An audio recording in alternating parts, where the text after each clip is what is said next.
musician, saxophone player, and hey, he's got the picks and the beard and goatee to prove it. And he's going to play you some hot jazz music you'll love, guaranteed. And also, as a matter of fact, he's an executive level retirement planner. You've got questions about retiring and all sorts of things related to getting out of the rat race alive? No more 9 to 5. Yippee, one day. But you got to know the ropes. Jay's going to really help you with great information. And it's every Tuesday and Thursday, straight up at 8 a.m. drive time, right here on 106.1 FM and 1340 AM. Now, without further ado, here's your host, Jay Weinstein. All right. All right, man, I'm excited for this show today. Yeah, I asked you guys to send me some emails with your questions. And I got just tons of emails coming in to JAY at deepdive1.com, the number 1.com. You've got lots of questions we're going to talk about. We're going to cover some specific things that have come in. And I've got some great information for you. We're going to play some great jazz, New York style jazz. We're going to do the two sides of it. We're going to talk about, what it's going to take to really make sure that you can retire. You're working all these years.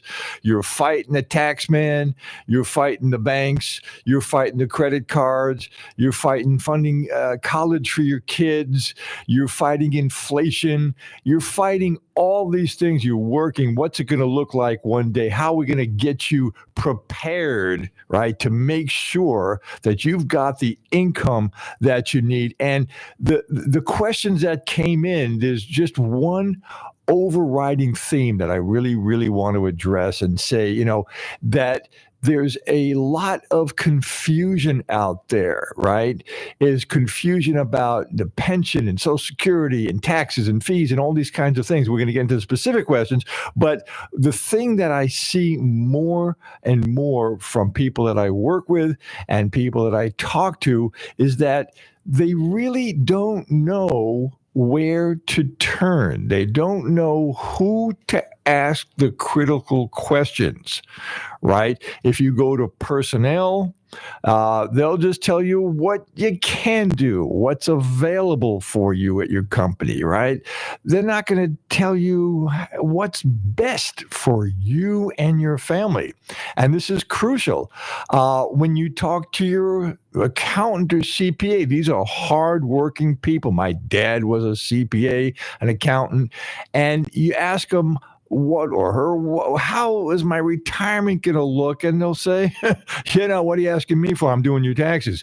For the last year, they're basically historians. They're great people. They're very skilled, but it's a historical process and it does nothing for you looking down the road. That's what I want you to start thinking about, is looking down the road.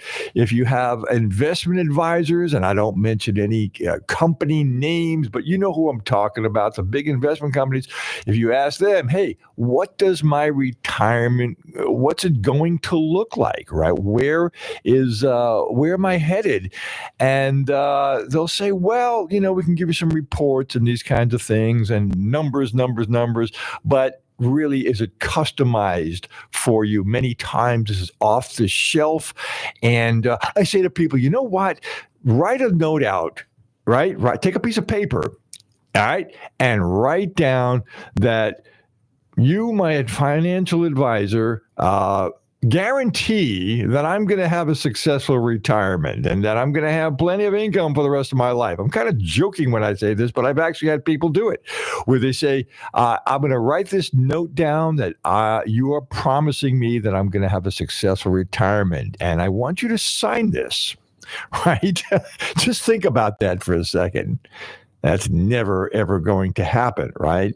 See, the whole money business, right? We're talking about, investments in millions and billions and trillions of dollars that are managed by these firms, right? Why are they doing it? Because they make enormous fees, right? And so you have to take a look at that and say, Am I getting any real value? The stock market's doing great right now, but what does that mean for the long haul, right? What does that mean? Now, we have some questions here. Ed, my producer, he's going to read them to me because these emails came in, and he's just going to tell me what people are asking, what you're asking, and the first one, what do we have there, Ed? First one, I think you started to cover last week, and and Joe S. says, I have a pension coming to me from work in a few years. How does that work? And also, does my wife get it if I kick the bucket? Right. That's a great question. A lot of confusion. Depends on the company you work for, whether you work for the federal government or you work for a corporation. There's different kinds of pensions. Now, remember, when the question is pension, it's not your 401k plan or 403b. Those are not pensions. Those are funded by you, right? There might be a match there, but the key difference, let me just state this so you really understand, is that the key difference between a pension, right, a defined benefit pension, and a 401k, 403b, it's that the 401k, 403b is mostly your money, and it's an investment account. So when you start to take income from it, when you start to draw money from those plans, there's no quote-unquote actuarial value, meaning that they're not guaranteeing you income for the rest of your life. Okay, I want you to really understand. Many people are confused. I said, "Do you have a pension at work?" I said, "Yeah, I contribute to my 401k." That's not a pension. A pension is primarily funded by your employer. You do contribute a little bit of it. And to answer the question, if you pass away, yes, your family will get your contributions. And it's very important you understand this. Now, there are survivor benefits that you can buy, right, to pay and reduce your pension, the income that you receive for the rest of your life. You can reduce that by 10, 15, or 20%, depending on the plan and the company and who you're working for. And they will say, we will now continue that pension at your death. If you pass away, it will continue on to your spouse. But you have to take a reduction in that pension in order to get that. It's very important to understand. So the pension pays income for the rest of your life. The 401k, 403b, IRAs, deferred comp plans, these do not guarantee income for you. So when people ask me to factor these things in, we look at everything, right? I offer a free evaluation, right, to see what it is that you're in line for, what's down the road for you. And you just have to send me a little email like many people are doing now, jay@deepdive1.com, and just let me know your specific question. I hope that I answered that pension. What do we have next, Ed? Let's see. We got Pete R. Mm-hmm. What about Social Security income? When should I take it? I'm 61. How does my wife get paid from Social Security if she didn't really work a whole lot? Right. Well, Social Security, that's, it's almost like another pension. Now, we've paid into that. You continually pay the FICA tax. When you pay FICA tax, you are paying into the Social Security system. Now, Social Security is funding it too, right? They're setting money aside just like your pension, except this is the federal government for all citizens of the United States that work and contribute, and you have 40 consecutive quarters that you're working and all these different rules that you need. But basically, you will elect to take Social Security. The youngest age that you can take it is age 62, right? You can take Social Security at 62, and you can delay it up until 70. You can actually go longer than that, but it doesn't do you any good, right? You definitely want to take your Social Security by 70 because that's the maximum. The longer that you wait on Social Security, each year that you wait, right, the higher the payout. I talked about last last week a thing called life expectancy credits. Means that you're getting older and the payout is going to be higher and higher the longer you wait. Now, you can take Social Security at age 62, but that is not your full retirement age, right? FRA, full retirement age. And that is a critical age, which for most of us now at 67 years old, unless you're 66 and 10 months right now or something like that. But the 67 is the full retirement age, and they're probably going to move that back. Why? Because Social Security is going to have a lot of stress and strain on it. And they claim they're going to be running out of money by 2034 or something like that.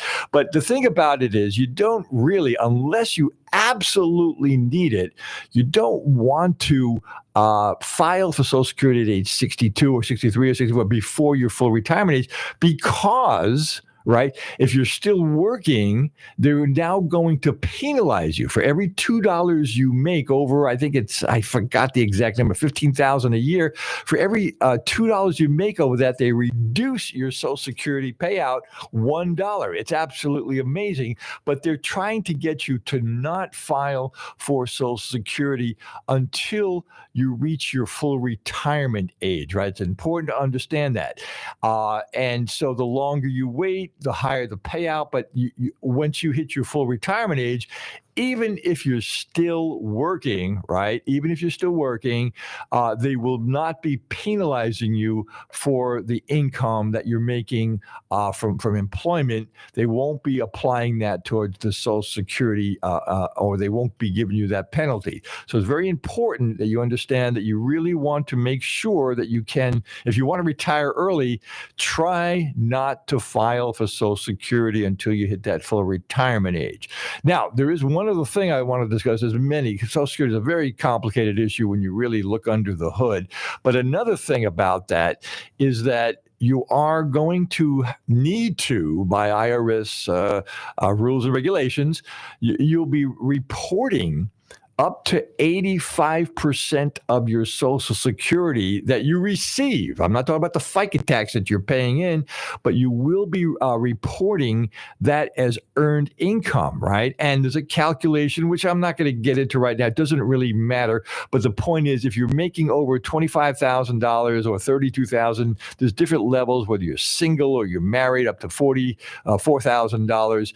They now look at half of your Social Security and your other sources of income, including distributions from your IRAs, 401ks, 403bs, your pension, and they calculate it. And now they make you put on your return, your accountant will do this, that up to 85% of your Social Security is now going to be taxed, right? If you couldn't believe that, we can thank Jimmy Carter and Ronald Reagan. They both voted this in when Carter was leaving and Reagan came in. They both approved this thing. Excuse me, something in my throat there.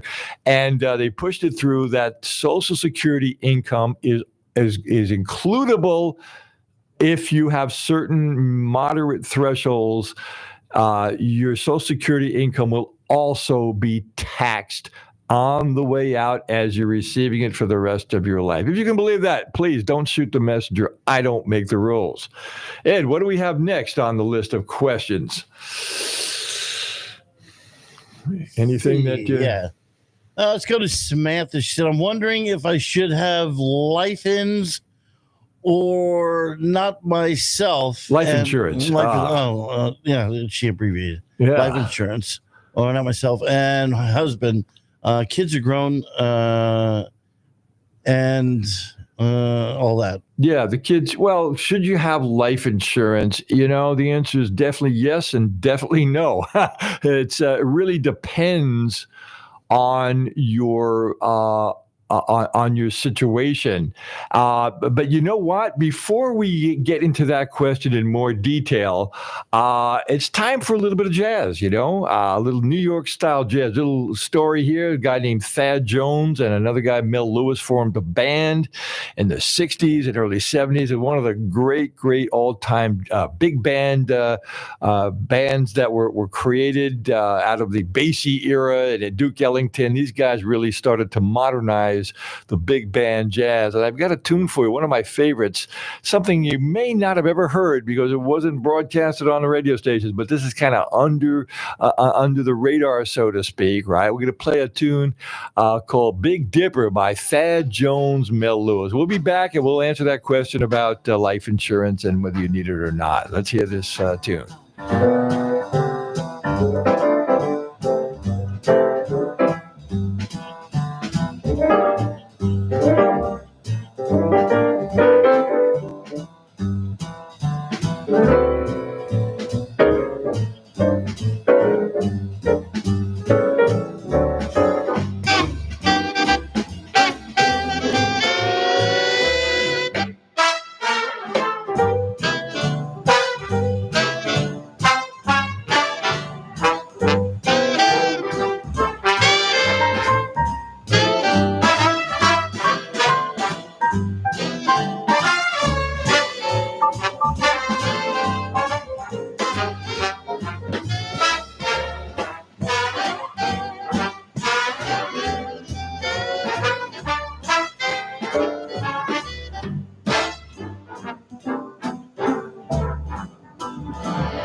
Yeah, man.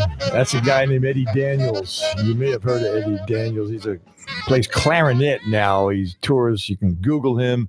But that was Eddie Daniels when he was probably in his early 20s there. And man, he's I met him a couple times in my days in New York playing jazz, and he mellowed out. He was kind of a high-strung guy, actually, but he turned into a really, really nice guy. Great musician, great player. But now he only plays the clarinet, which is a lot harder than playing the saxophone. That I can tell you. The clarinet is tunes in twelfths. In other words, if you play a low note, and then you hit the register key, it doesn't go up an octave. It goes up an octave and five notes. So it's a saxophone. You could hit a low note and hit the octave key, and it just goes up an octave. So that makes it a lot easier to play. And the clarinet is tough. I used to play it, and I gave it up. It's too hard for me to play really well.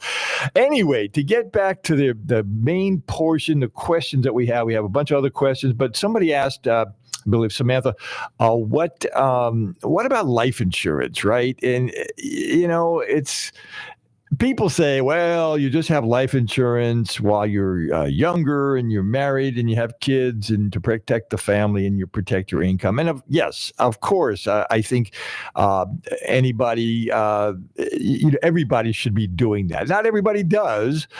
They have some little life insurance at work, and they never really look at it. It's something that we don't want to talk about. Death and dying. Who wants to talk about that, right? But the fact of the matter is that, look, we're talking about that major thread through society and life called not money. It's all about money. And but there's a lot of complicated issues that surround money, right? It's death and dying and retiring, and how's our health, and paying taxes, and paying for college, and paying for the mortgage, and paying for food, and paying for travel, and it goes on and on and on, right? And I just don't think, for most of us, there's not a lot of quality information. I mean, you could read books, and but when you do that, it's not customized to you, right? You could do all of these different things and study it, but how does it apply to you? That's where I come in. That's where I help my clients. And I've got a lot of high net worth, high income, but medium also.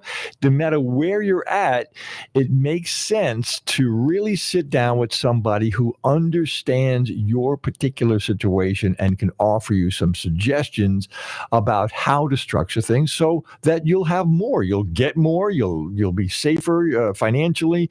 You'll be able to do the things you want in life. And that's why I say, just contact me. There are people starting to really contact me from last week. I love it. JAY, that's me, at deepdive1, the number 1.com. Very simple. JAY at deepdive1.com. Just send me emails like you're doing. The question of life insurance, again, is here's the simple way I put it. There's many facets to looking at life insurance and tax advantages and savings and investment accounts within life insurance. But the question is, look, if you have coverage, if you believe you ought to have coverage for your family while you have young kids at home, and to protect a spouse, if you're the primary breadwinner, whether the man or the woman that's working and making an income, and you want to protect that value, the income that you earn, right? You want to protect that in case something, happens where you're no longer with us, right? Why would that ever change, right? You say, well, I want to protect my family now, but I don't want to protect them later. Does that make any sense, right? To me, it doesn't make a heck of a lot of sense, right? You love your family. Life insurance is an expression of love and protection that you can use. Now, you might say, well, I'm going to have assets. I'm going to have a house paid off. I'll have my 401k and, investment accounts. And if I, eventually kick the bucket sooner than I anticipate, well, we have to talk about these things, right? It's not comfortable. But if that happens, you say, well, I won't have life insurance because I had it young when I was, the family was young, but they'll get the assets that I have. Yeah, well, that's great and that's fine. And a lot of people do think that way. And if you're worth millions and millions of dollars, sure, but if you're not worth that kind of money and you do have some nice assets, but you have to say, is that really enough, right? Is that enough? Am I going to be able to make sure my kids get through school? But just factually, what about if I losing my income, even if I'm working at 63 years old, there's an asset that you're the asset, right? You're the income producing asset. And don't we want to protect that for the duration, right? Then you have other issues, right? You have this pension we talked about earlier. Somebody asked about that. And Social Security. Guess what? If you don't have survivor benefits, which are costly, right? Your pension goes bye-bye at your death, right? You will get the money that you put into it, which is, generally speaking, the lower amount. The lion's share of your pension is funded by the federal government if you're working for the government, the state you're working for, or sometimes the county or the corporation. It's their money. Now, if you don't make it past a fairly young age in retirement, and you don't have the survivor benefits, guess what happens to all that money that was put aside for you? All of it. Guess what? It stays in the plan because pensions are designed with groups of large people, large numbers, and it has to fund people for a long time that live a long time. People who pass away early, that money funnels back into the pension, right? This is money that was set aside for you, right? And because you didn't make it past a certain young age in retirement, guess what? It doesn't go into, it doesn't get paid out to your family. It stays in the pension. The same thing is true, all right, with Social Security. And I talked about that a little bit earlier.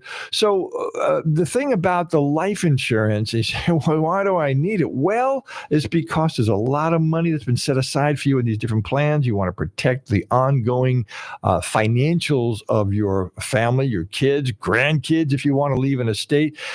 Listen, you might say they're on their own just like I was, and that's a choice that you would make. But there are techniques and ways, which I'm not going to talk about on the radio show right now, but you contact me, I will teach you how to move money around so it doesn't cost you anything additional out of your pocket. I'm saying a lot of things here, but I have a lot of experience working with high net worth people, high income earners, and I can show you, even if you're a medium income earner, right, how you can structure things so that you have more protection on your money and your for yourself today and for your family to make sure that everything's going to be good. Ed, do we have any? We have a few more questions that I wanted to cover. What's the next one there? Yeah, let's go with Jackie G. Mm-hmm. I want safety, not a lot of risk, but I feel I'm missing out as the market, as we all know, is doing very well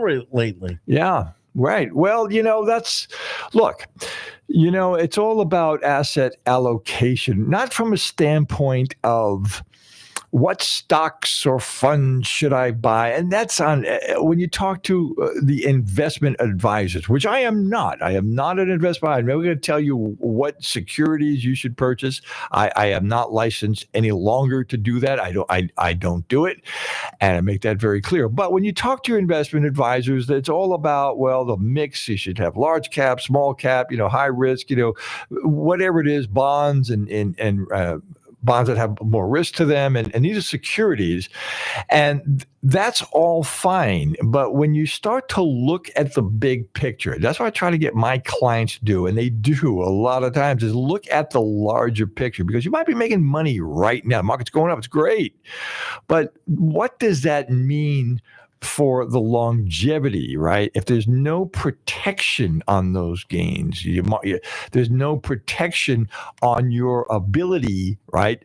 Your ability to draw income for the rest of your life. Remember, we're going to be, by the actuarial charts, we're going to be around to the late 80s or 90s. There's more people hitting 90 than there ever was. Why? Medicine and good, bad, or indifferent, they can keep us alive a lot longer.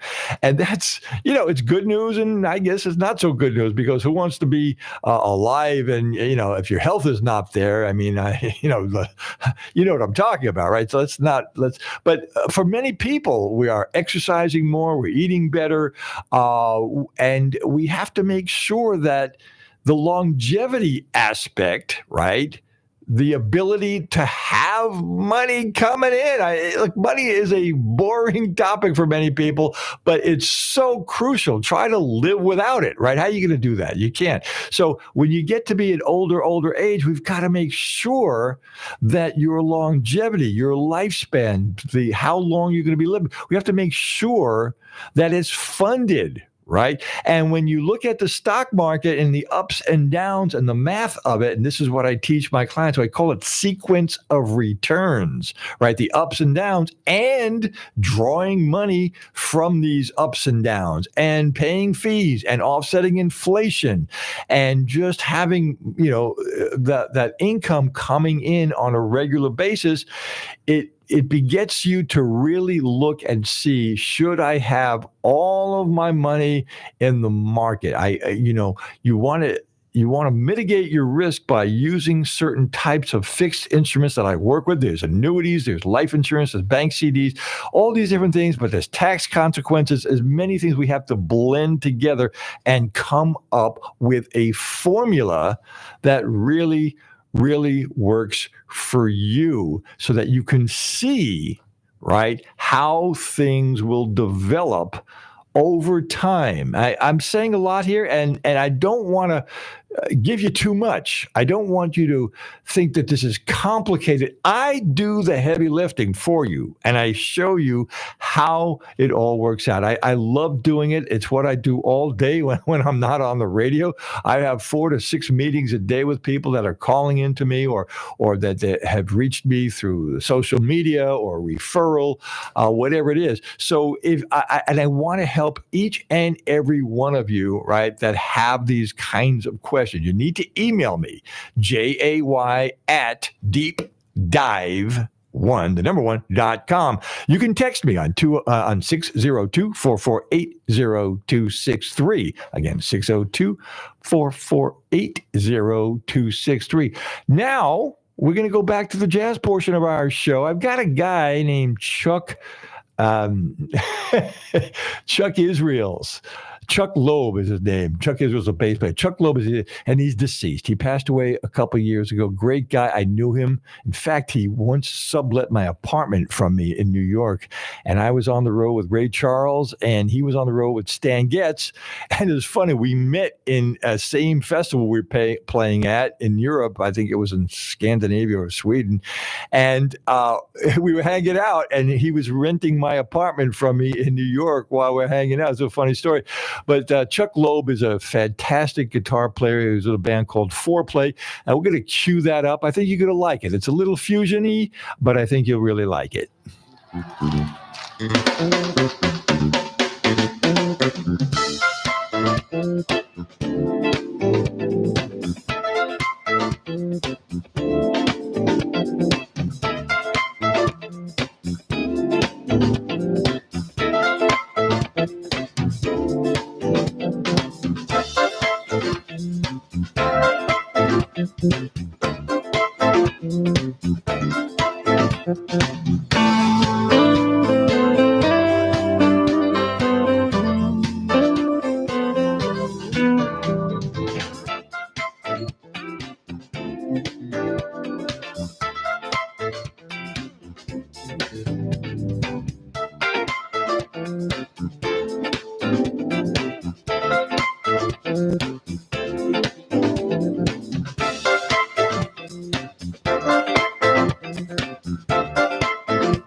This is the Tan Talk Radio Network. Hey, jazz lovers, been trying to find a show that plays real jazz like me? Well, guess what? I produce my own show. Jay Weinstein here. We can listen to what we really, really want. Set your dial to 106.1 and 1340 on the AM, WTAN, and we've got you covered 2 times a week, Tuesdays and Thursday mornings at 8 a.m. Got a great show cooking for you, Hot Jazz Financial. We're going to be talking about some super powerful retirement planning tips. It's not investment advice, but we're going to talk about strategies to make sure you can retire and retire strong. This year, the magic is calling you like never before. The Bay Area Renaissance Festival is celebrating its 45th anniversary, and you won't want to miss a moment. Experience the all-new Mermaid Cove, House of Dragons Pub, and enjoy classic favorites like live armored combat jousting or tasty turkey legs. Now is the perfect time to get your discounted tickets. Visit select Circle K locations or find your magic today at BayAreaRenFest.com. Huzzah!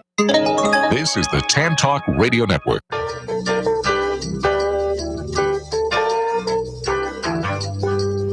Good morning, Bay Area. Hey, we got a brand new show right here on the Tan Talk Radio Network. It's All right, I'm back. That was Chuck Loeb there with a group called Foreplay, and they were getting into what they call trading fours, where they just start improvising 4 bars. The next guy gets up there, and it goes on and on and on. I really like it. It's just jazz is the it's an original art form in the United States. You should be proud of it. You should be proud of the fact that we have the art form called jazz. It started with Dixieland back in New Orleans or something like that. At least that's my understanding. It developed Louis Armstrong and Count Basie and Duke Ellington. We have all these great icons in our society that have developed over many years. And I don't know that everybody really knows a lot about these artists that we've had. It's something that I try to, with my radio show here, to keep that alive, keep it in our vision that we do have something we ought to be very, very proud of, that we have a great art form called jazz. And there's millions of recordings out there. It's just commercially, who knows how successful it is. It's not your everyday pop tune or rock and roll song on the radio, but it's something that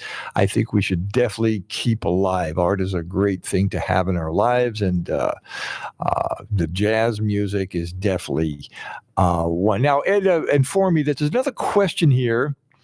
So the last question we'll do today, because we've covered about 4 or 5 of them.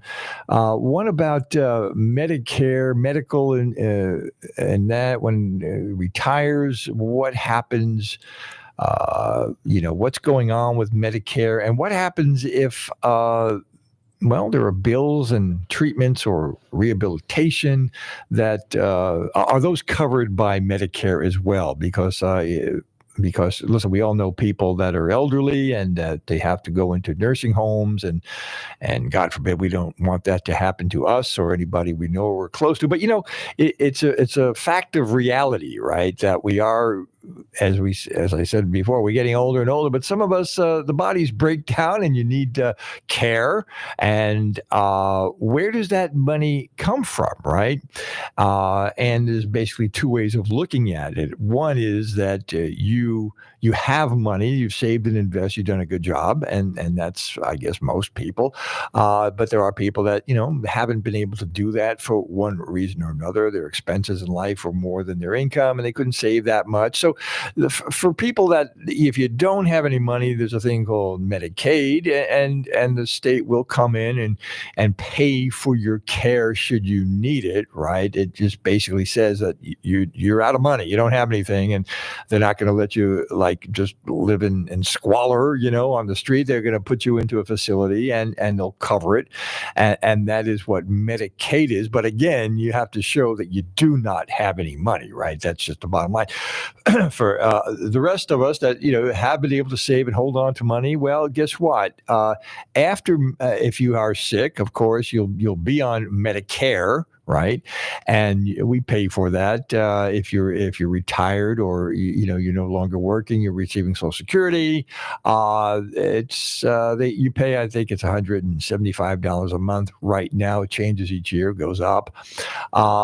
And you'll have your medical coverage, doctor's visits, and all these kinds of things. There's different kind of plans that you would have. I'm not an expert, but there's what's called advantage plans where you don't really pay for the coverage, and Medicare gets your Medicare premium actually can get covered also, I believe.